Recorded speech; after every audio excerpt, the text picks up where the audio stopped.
Sampling को हम जैसे 3 तरीके से कैटेगराइज़ कर सकते हैं। उसमें बेसिक फिनोमिना या जो हमारा नाइक्विस्ट रेट है, वो तो वही रहने वाला है। इट मीन्स अगर हम सैम्पलिंग की बात कर रहे हैं तो Nyquist rate that is FH should be greater than twice FM must be followed in any of this category. हम यहाँ पर बात करेंगे फ्लैट टॉप सैम्पलिंग की। नाउ फ्लैट टॉप सैम्पलिंग, देखिए नाम से ही क्लियर है कि हमारा जो नेचुरल सैंपल था, इन दैट नेचुरल सैंपल वो जो टॉप था वो कैसा था, कर्व्ड था या it is taking the shape of the signal. जो भी हमारा सिग्नल था उसका वो शेप ले लेता था क्योंकि उसके एम्पलीट्यूड को क्या करता है, फॉलो करता है। वहां पर हमने देखा कि एक स्विच से हम उसको कैसे जनरेट कर पा रहे थे। यहाँ पर हम फ्लैट टॉप सैम्पलिंग जनरेट करना चाहेंगे या हम ऐसी ट्रेन ऑफ पल्सेस जनरेट करना चाहेंगे या ऐसा डिस्क्रीट सिग्नल जनरेट करेंगे। इन दिस द एम्पलीट्यूड, जो भी एम्पलीट्यूड लिया जाएगा पल्स का, दैट एम्पलीट्यूड वो जो उस इंस्टेंट के उसके, इसे कहते हैं लीडिंग एज, उसके लीडिंग एज पे जो एम्पलीट्यूड रहेगा it will follow the same amplitude. It will not gate curved, या ये जो इसकी ट्रेलिंग एज है वो जो है उसके और इसके बीच में जो इसका स्टेटस रहेगा वो कैसा रहेगा, फ्लैट रहेगा। और वो एम्पलीट्यूड कहां पर फॉलो करना स्टार्ट करेगा, only at the start of the top. जैसे ही वो टॉप पे पहुंचेगा वहां पर जो भी इंस्टेंटेनियस वैल्यू है उस समय मॉड्यूलेटिंग सिग्नल की उसे कंसीडर करेगा और अपना शेप कैसा रखेगा, कांस्टेंट रखेगा थ्रू आउट द ड्यूरेशन। जो भी ड्यूरेशन हम नेचुरल सैंपल में ले रहे थे वही duration tau. So now the duration of the pulse will be tau in case of flat top sampling. अब हम तीनों के बारे में बात करें तो आइडियल सैम्पलिंग के केस में इंस्टेंटेनियस सैंपल्स थे जिसमें ideally width of the pulse will be equal to 0। When we are talking about the natural sampling, so natural sampling में the duration is tau, और flat top sampling same as that of natural sampling, the duration is tau. The duration between the two pulses, जब हम ideal sampling की बात करते हैं, so duration between two impulses must be equal to ts, where ts is nothing but 1 upon fs. और अगर हम natural sampling की बात करें तो दो पल्सेस के बीच में still the gap must be ts, और फ्लैट में भी वही है। मतलब जो बेसिक क्राइटेरिया है वो तीनों में सेम है, सिर्फ फर्क कहाँ आ रहा है, how these pulses look like. So in case of ideal sampling those are straight only impulses. In natural sampling the top is curved taking the shape of the amplitude or the modulating signal. In case of flat top samples it will take only the amplitude at the start of the pulse and it will follow that whole amplitude and then comes the trailing edge. It means the edge जो उसके top है वो कैसा रहेगा, हमेशा flat रहेगा। सो ये तीनों सैम्पलिंग की पल्सेस का डिफरेंस हमने यहाँ पे देखा। नाउ द प्रोसेस और the generation is same using a switch और अ मल्टीप्लायर। जिस तरीके से हम यूज कर रहे थे मल्टीप्लायर, चाहे हम किसकी बात करें, आइडियल सैम्पलिंग की बात करें या हम बात कर रहे हैं नेचुरल सैम्पलिंग की, this is our basic requirement. यहाँ पर हम एसटी और जो है हमारा सिग्नल मॉड्यूलेटिंग सिग्नल एमटी, उन दोनों को मल्टीप्लाई करेंगे और यहाँ पर एक डिस्क्रीट सिग्नल जनरेट करते हैं। और ये डिस्क्रीट सिग्नल जो कि हमारा बेस है पूरा डिजिटाइजेशन का, so this is your S T into M T. In this structure और in this sampling how the pulses will look like. So the pulses will look like, if this is your modulating signal mt, now if we are having the train of pulses like this where the duration of each pulse is tau and the gap between the pulses is ts, so how the output will look like, the output will look like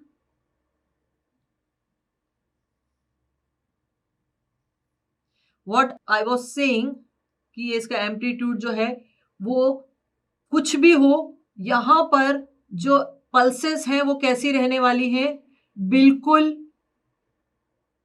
flat रहने वाली है। वो सिर्फ पहला जो instance आ रहा है, जो पहला एम्पलीट्यूड आ रहा है उसी को फॉलो करेंगी, उसमें कोई चेंज नहीं आने वाला उनके टॉप में। यहां देखिए यहां पर इस तरीके से आपकी पल्सेस जो है बनेगी। सो दिस इज हाउ द, जो आपका नेचुरल सैंपल था वहां कर्व था, यहाँ पे देखिए पूरे फ्लैट सैंपल्स आ रहे हैं। इनको जनरेट करने के लिए वी कैन हैव, हमारे पास एक बहुत आसान तरीका है, वही जो हम स्विच यूज कर रहे थे, हम जिसे मल्टीप्लायर कह रहे हैं। अब नेचुरल सैम्पलिंग और फ्लैट टॉप सैम्पलिंग में जो मेजर डिफरेंस है वो ये है कि हम इनका जो एम्पलीट्यूड है वो कैसा चाह रहे हैं, कांस्टेंट चाह रहे हैं। So still we will use a MOSFET, यहाँ पर हम मॉसफेट ही यूज करेंगे, जैसा कि हमने किस में यूज किया था, नेचुरल सैंपल्स में भी हमने एक मॉसफेट यूज किया था एज अ स्विच। यहाँ पे हमारा सिग्नल एम्प्टी जो है हम देंगे as an input, and this will contain one more passive element, and that is nothing but a capacitor, and the output of this will be nothing but st into mt। अब वहां और यहां में फर्क ये है कि स्विचिंग तो यहां भी होगी, बट द कैपेसिटर जो है, कैपेसिटर का क्या फंक्शन होता है कि ये चार्ज होता है और क्या होता है, डिस्चार्ज होता है। सो इट विल चार्ज फुल्ली जब भी आपके पल्सेस जितने ड्यूरेशन के लिए ऑन रहेगा। कब ऑन रहेगा, जब पल्स भी प्रेजेंट रहेगी और मॉड्यूलेटिंग सिग्नल दोनों प्रेजेंट रहेंगे। So this MOSFET will comes into saturation, it will be on. once it will be on, so the empty will have a clear path and it will follow and it will be charging the capacitor। वो क्या करेगा, capacitor को charge करेगा, कितने duration के लिए, tau duration के लिए, टाउ ड्यूरेशन के लिए वो चार्ज करेगा, and then that particular amplitude what we will get at the output. यहां पर फर्क आ जाता है नेचुरल और फ्लैट टॉप सैंपलिंग में। वहां कैपेसिटर एब्सेंट था, उसकी एब्सेंस में जो भी एम्पलीट्यूड था वो अपना पाथ जो है या अपना जो शेप था वो कैसा बना रहा था, नेचुरली जैसा जैसा मॉड्यूलेटिंग सिग्नल चेंज हो रहा था वैसा वैसा शेप आपको यहाँ के आउटपुट पे दिखाई दे रहा था। बट यहाँ पर हमने कैपेसिटर यूज करके, इस कैपेसिटर की हेल्प से हमने जो एम्पलीट्यूड है उसको कांस्टेंट कर दिया। So we will have this constant और the flat tops of the pulses, अभी पल्सेस के फॉर्म में ही रहेगा। और फिर नेक्स्ट टाइम जब भी सैचुरेशन में आएगा, again it will charge, and अगर आप इसके पैरेलल में रेजिस्टेंस लगा देते, जितनी ड्यूरेशन में ऑफ रहता है उतनी देर में डिस्चार्ज होके वो पर्टिकुलर एम्पलीट्यूड आपको किसी और रेजिस्टेंस में मिल जाएगा। So this is how we can generate the flat top sample, जो कि एक बहुत ही प्रैक्टिकल सिचुएशन है। एक स्विच और एक कैपेसिटर की हेल्प से आप एक फ्लैट टॉप सैंपल जो है वो जनरेट कर रहे हैं। बट प्रैक्टिकली जब हम बात करते हैं exactly flat top sample generate करने की, so we do not follow such technique, but what we usually do, we generate, हम पल्सेस जो हैं वो लेते हैं dt विड्थ की पहले, जो कि dt जो है इनफाइनाइट सिमल स्मॉल होगा, बहुत बहुत कम ड्यूरेशन का, यहाँ पर टाउ ड्यूरेशन की पल्स है। We will take a pulse which is having very less duration, उसका ड्यूरेशन बहुत कम होगा, और हम उस पल्स जिसका ड्यूरेशन dt होगा उसको इस मॉड्यूलेटिंग सिग्नल mt से मल्टीप्लाई करेंगे। वो ट्रेन ऑफ पल्सेस की जगह वो ट्रेन ऑफ पल्सेस होंगी, लेकिन उसकी ड्यूरेशन टाउ ना होके बहुत कम dt होगी। फिर हम उन सैंपल्स को क्या करेंगे, we want to expand these pulses from dt to tau, हम उनकी जो विड्थ है वो बढ़ाएंगे। And to get that width what we need, basically हमारे को जब फ्लैट टॉप सैंपल्स, क्योंकि हम फ्लैट टॉप सैंपलिंग ही यूज करना चाहते हैं, हम नेचुरल सैंपलिंग यूज नहीं करना चाहते हैं, because those are mostly affected by noise, उनके ऊपर नॉइज का बहुत इफेक्ट होता है, इसलिए we do not want that, but what we want basically that we must use the flat top samples. So to generate these flat top samples, what we need a train of pulses which is having a very small duration dt. Then we must have some circuitry or some particular passive network, कोई एक network हमें चाहिए जिससे हम क्या करें, इन pulses जिसकी duration dt है, इस पल्सेस को जब हम इससे पास करेंगे, जो कि बहुत कम है, इसकी ड्यूरेशन बहुत कम ड्यूरेशन वाला पल्स हमने कंसीडर किया है जिसकी विड्थ dt है।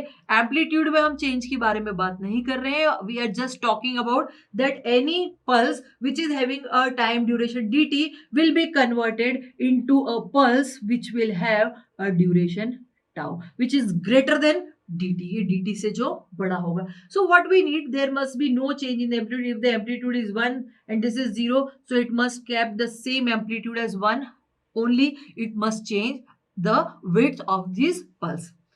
जब भी हम किसी एक पैसिव नेटवर्क के बारे में बात करते हैं तो एक बहुत ही इंपॉर्टेंट फीचर होता है, और वो इंपॉर्टेंट फीचर होता है what must be the transfer function of this. Now what do you mean by transfer function? जब हम बात कर रहे हैं कि एक पैसिव नेटवर्क है जिसका ट्रांसफर फंक्शन, अगर इसको बहुत ही जनरलाइज्ड वे में देखें तो ट्रांसफर फंक्शन जो है वो होता है बेसिकली आउटपुट अपॉन इनपुट। मतलब हमें क्या आउटपुट चाहिए, उसके लिए हमें क्या इनपुट देना है। In this situation we already know कि हमें क्या आउटपुट चाहिए। हमें चाहिए एक पल्स जिसका ड्यूरेशन हो t, और कब चाहिए, जब हमें इनपुट भी पता है जो पल्स है जिसकी ड्यूरेशन क्या है, dt। It means if the output is known and the input is known, so we can find out the transfer function for this passive network, और हम उस ट्रांसफर फंक्शन की हेल्प से ऐसा पैसिव नेटवर्क बना सकते हैं। और जब हम ऐसा पैसिव नेटवर्क बनाएंगे तो पॉसिबल होगा कि हम इन dt पल्सेस को टाउ में तब्दील कर देंगे। हमें चाहिए एक ऐसा पैसिव नेटवर्क जिसका ट्रांसफर फंक्शन यहाँ पे हम ले रहे हैं एच जे ओमेगा, और जो कि dt ड्यूरेशन की पल्स, जो कि बहुत ही स्मॉल पल्स की ड्यूरेशन चेंज कर दे टाउ में। ये हमारी रिक्वायरमेंट है, ये हमें चाहिए। Now to obtain the transfer function of this, first हम इसका ट्रांसफर फंक्शन निकालेंगे। ये जो है इसे हम अगर इम्पल्स कंसीडर करें तो इम्पल्स का नेचर कैसा होता है, at t only, t is equal to 0 पर प्रेजेंट होगा, और इसका जो फोरियर ट्रांसफॉर्म होगा, so the Fourier transform of input or this function or impulse which is present only at t is equal to 0 dt जो है, so it will give you dt, क्योंकि इसमें क्या है, पल्स की ड्यूरेशन बहुत ही कम है, एम्पलीट्यूड इसका 1 रहेगा। Now the output which will have the Fourier transform, इसका Fourier transform होगा एक ऐसी पल्स जो कि एक्सटेंड कर रही है कहां से, t is equal to minus tau by 2 से लेके t is equal to from t is equal to minus tau by 2 से लेके t is equal to tau by 2 तक, एंड इट्स एम्पलीट्यूड, हम यहाँ पे फिर से एम्पलीट्यूड जो है इसका 1 कंसिडर कर रहे हैं, so the amplitude is 1 and the Fourier transform which will be given as, ये जो इसका फोरियर ट्रांसफॉर्म है ये एक सिंक फंक्शन है जो कि sine omega tau by 2 upon omega tau by 2 से रिप्रेजेंट होता है। ये जनरलाइज है। जब हमने स्टार्ट किया था, अगर हम एनालॉग कम्युनिकेशन स्टार्ट किए थे, जो पल्स का हम एम्पलीट्यूड निकालते हैं किसी भी 1 एम्पलीट्यूड की पल्स का जो कि माइनस टाउ बाई 2 से प्लस टाउ बाई 2 तक जाती, सो यही उसका ट्रांसफर फंक्शन होता है या उसका फोरियर ट्रांसफॉर्म होता है। ये हमने फोरियर में पढ़ा हुआ है। So the transfer function H G omega of this network which will nothing but output divided by input, where output is this, that is tau sin omega tau by 2 upon omega tau by 2 upon input, it means tau by dt। so ये इस तरीके से ये है आपका transfer function. सो ये हमें चाहिए एक ऐसा नेटवर्क जिसका ये ट्रांसफर फंक्शन। तो हमने किया क्या, बेसिकली हमने किया ये कि हमने पल्सेस ली, कैसी इम्पल्सेस, जो dt बिल्कुल कम था जिसका, और जो कि सैम्पलिंग फंक्शन कहलाता है, उसको हमने लिया, एम्प्टी से मल्टीप्लाई किया और फिर उसको डाल दिया इस नेटवर्क में, जिससे हमें क्या मिली, टाउ ड्यूरेशन की पल्सेस जो कैसी थी, फ्लैट टॉप पल्सेस थी। तो ये तो बहुत एक सिस्टमेटिक सिस्टम है जिससे हमने फ्लैट टॉप पल्सेस जनरेट कर ली।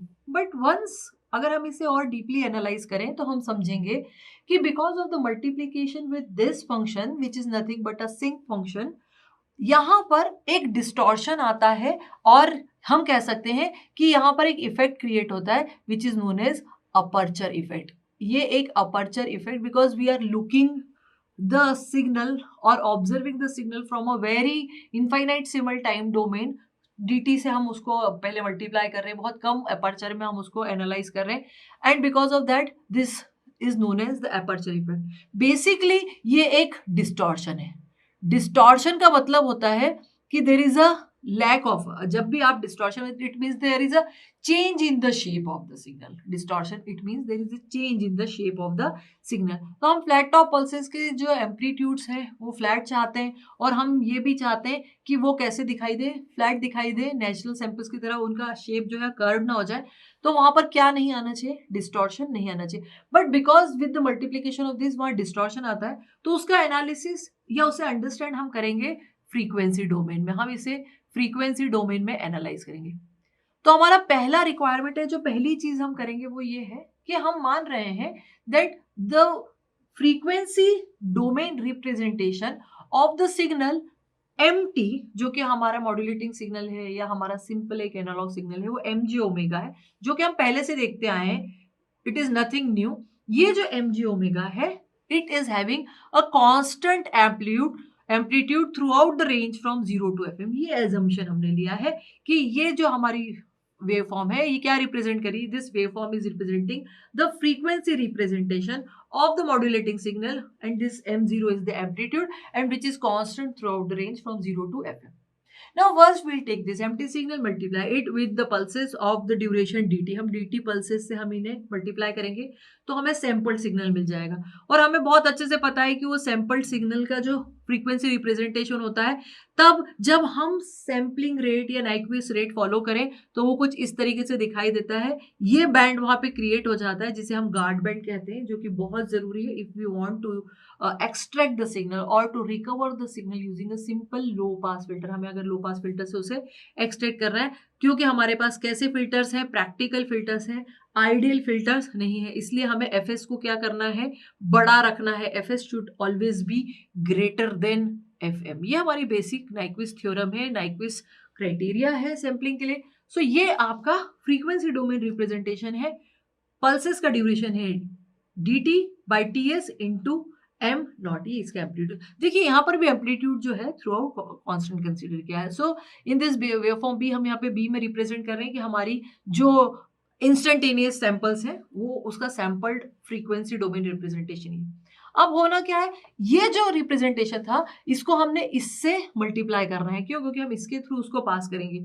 और ये जो है एच जे ओमेगा, ये बेसिकली क्या है, एक सिंक फंक्शन है जो सिंक फंक्शन से पल्सेस को मल्टीप्लाई कर रहा है। सिंक फंक्शन जो होता है वो उसका टाइम डोमेन रिप्रेजेंटेशन भी आगे अभी हम देखेंगे, लेकिन पहले देखें कि in the frequency domain representation it will have such type of representation where this amplitude is keep on decreasing and at 1 upon tau it comes to 0 and then again it will go on increasing and this is the value fs.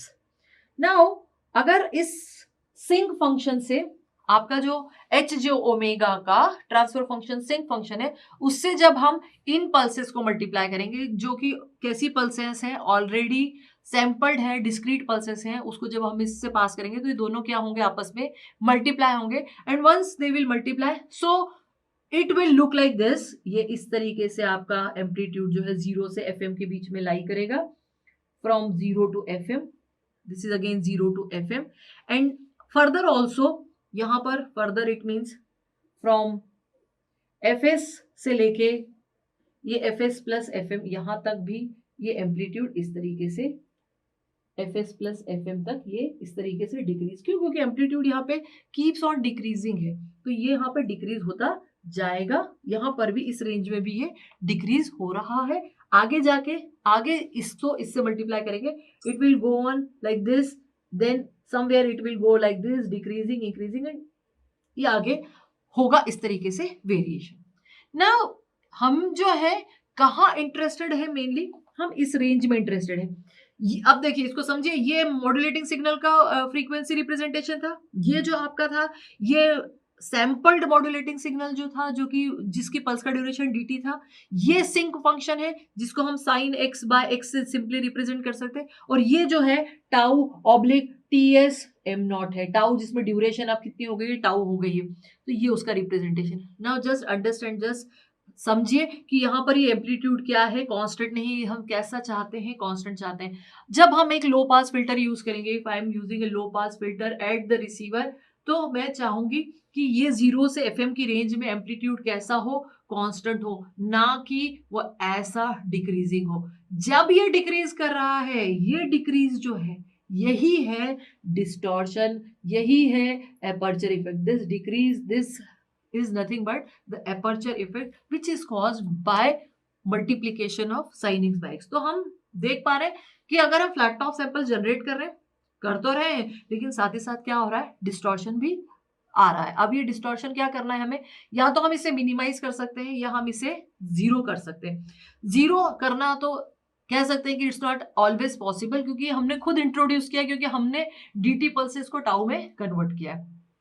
Convert करने पर हम ये function जो है इस्तेमाल कर रहे हैं एच जे ओमेगा में, and this is what known as the sinc function. ये सिंक फंक्शन कुछ इस तरीके से दिखाई देता है। ये टाइम डोमेन रिप्रेजेंटेशन है सिंक फंक्शन का, इसे हम कहेंगे साइन एक्स बाय एक्स, इसको SAS फंक्शन भी कहते हैं। ये होता है x के साथ वेरी कर रहा है, x क्या है यहाँ पे, where x is nothing but omega tau by 2, यहाँ पे x क्या है ओमेगा, ये x is equal to minus pi पे इसकी वैल्यू 0 है और x is equal to pi पे भी इसकी वैल्यू क्या है 0 है, और इसके बीच में it means when x comes to 0 it will have the maximum amplitude. ठीक है, तो अब आप यहां भी देखिए, यहां पर ये मैक्सिमम एम्पलीट्यूड रहेगा इसका and then it will keeps on decreasing decreasing, कब तक, जब तक कि 1/टाउ नहीं आ जाता। सो अब यहां पर हमें एक रिलेशन स्टेब्लिश करना है, देखना है। So here we can see if यहां पर x is equal to minus pi, x is equal to pi, मैं x is equal to pi रख देती हूँ। If say x is equal to pi, I am keeping this in this equation, so pi is equal to 2 pi tau f naught is the frequency of this sinc function upon 2, so 2 से 2 cancel हो जाएगा, पाई से पाई cancel हो जाएगा, and what we will get, f naught is equal to 1/टाउ। ये हमें एक सिंपल रिलेशन इससे मिला है। नाउ यहां पर देखें हमारे फ्रीक्वेंसी डोमेन में कि 1/टाउ जो है यहां पर लाई कर रहा है, जैसे जैसे 1/टाउ आता है यहां पर ये डिक्रीज होता आ रहा है, मतलब वहां पर जाके 0 हो जाता है, उसके बाद ये फिर से इंक्रीज करता है। तो ये पॉइंट जो है, this point which is kept eight somewhere like this, अगर ये FM, इफ आई से कि इफ दिस इज कैप्ट और ये बहुत दूर हो, या इसको इस तरीके से कंसीडर करें that F naught is much much greater than FM, इसको अगर प्रैक्टिकली इस डायग्राम के थ्रू समझे कि F नॉट मतलब कि इसको मैं दूसरी इक्वेशन के फॉर्म में लिख सकती हूँ, F नॉट अगर 1/टाउ से रिप्लेस कर दूं, सो 1/टाउ much be much much greater than FM। अगर 1/टाउ much much greater than FM कहाँ है, यहाँ है, तो ये 1/टाउ बहुत दूर कहीं होना चाहिए, ये प्रैक्टिकली हम चाह रहे हैं। और 1/टाउ बहुत दूर होगा तो क्या होगा कि ये मोर ओवर इस रेंज में 0 से FM के रेंज में कैसा रहेगा, कांस्टेंट रहेगा, उसका डिके जो है बहुत देर बाद आएगा, और ये जब कांस्टेंट रहेगा तो ये जो डिस्टॉर्शन आ रहा है ये ना आके हमें कैसा एम्पलीट्यूड मिलेगा, ऑलमोस्ट ऐसा कांस्टेंट एम्पलीट्यूड जो कि हम चाहते हैं। अगर ये ऐसा डीके मिल रहा है इसीलिए उसे हम डिस्टॉर्शन कह रहे हैं, अगर कांस्टेंट मिलेगा तो कोई डिस्टॉर्शन नहीं होगा। वो कब पॉसिबल है, जब 1/टाउ बहुत डिस्टेंस पे हो, इसका मतलब it will remain constant through out the range from 0 to FM, इस 0 से FM के बीच में कैसा रहेगा, कांस्टेंट। फॉर दिस 1/टाउ much be much much larger, इससे बहुत बड़ी होनी चाहिए, किससे, FM से उसकी वैल्यू बहुत ज्यादा होनी चाहिए।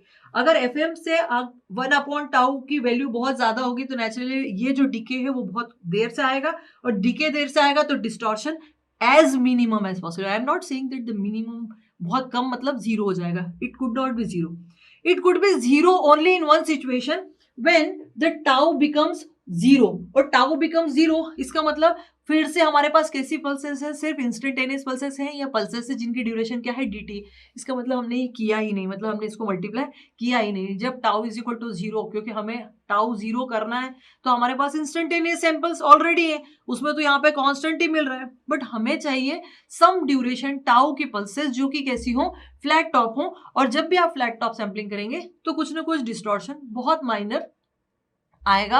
और इवन दो हम अगर लो पास फिल्टर से अगर ये पॉइंट हम 1/टाउ बहुत दूर रखेंगे तो ये डिस्टॉर्शन कम हो जाएगा, हम उसे मिनिमाइज कर सकते हैं क्योंकि हमारे हाथ में है 1/टाउ। 1/टाउ क्या है, tau basically the width of the pulse है। आप जितनी विड्थ ऑप्टिमाइज करेंगे, कम ज्यादा करेंगे, उतना आपके पास ये पॉइंट है, you can keep it at farther range और you can keep it at the closer range, ये आपके हाथ में। हम ड्यूरेशन टाउ अपने हिसाब से कंसीडर कर सकते हैं क्योंकि हम dt पल्सेस को टाउ पल्सेस में कन्वर्ट कर रहे हैं। So if it is in our hand, so we will try to minimise the aperture effect, हम अपर्चर इफेक्ट या डिस्टॉर्शन को क्या करना चाहेंगे, कम करना चाहेंगे। सो जब भी हम फ्लैट टॉप सैम्पलिंग यूज करें व्हेनेवर, सो हमारी बेसिक रिक्वायरमेंट तो यही है कि हमारे पास एक ऐसा पैसिव नेटवर्क हो जिससे हम इंस्टेंटेनियस पल्सेस को फ्लैट टॉप पल्सेस में क्या कर सकें, तब्दील कर सकें, मतलब dt पल्स को टाउ में। बट उसके साथ ये डिस्टॉर्शन इफेक्ट भी आएगा जिसे मिनिमाइज करने का एक ही तरीका हमारे पास है, that we can control tau, that is the duration of the pulse.